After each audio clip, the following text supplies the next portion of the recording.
iliyomwagika pale msalabani, ndio hiyo damu siku ya leo itakwenda kunitetea kwenye kila uzito uliowekwa, kwenye kila uzito niliotupiwa, kwenye kila uzito niliojiwekea.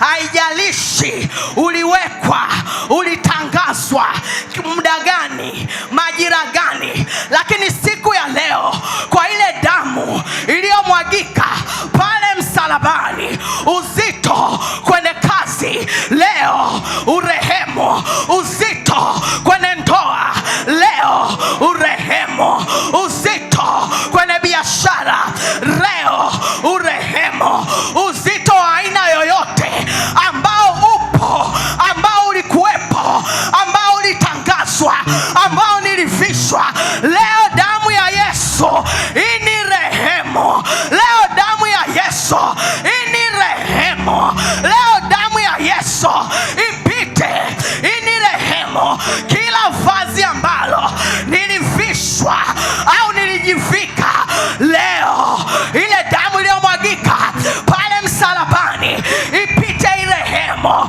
Kila mavazi ambao niliveshwa, kila mavazi ambao nilijivesha, leo damu itike juu ya uzito. Leo damu ifuatilie kwenye asili ambapo nilizaliwa, kule kwenye madhabahu upande wa mama, kule kwenye madhabahu upande wa mama, kule kwenye madhabahu upande wa mama.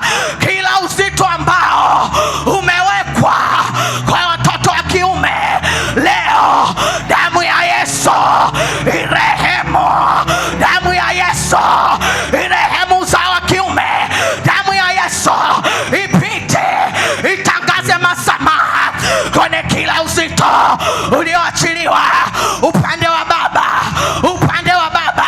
Taja jina la ukoo wenu, taja jina la ukoo wenu, taja mara 3 jina la ukoo juu ya huo uzito ambao umeachiliwa leo. Damu ya Yesu, damu ya Yesu. Omba rehema, peleka hiyo damu ya Yesu kwenye upande wa baba. Taja jina huko kwenye DNA, taja jina hiyo kwenye hiyo asili, kwenye kila uzito wa magonjwa leo kuachie, uzito wa elimu leo kuachie, uzito wa maendeleo yako leo kuachie. Omba rehema, omba rehema. Nyunyiza damu ya Yesu kwenye hiyo madhabahu.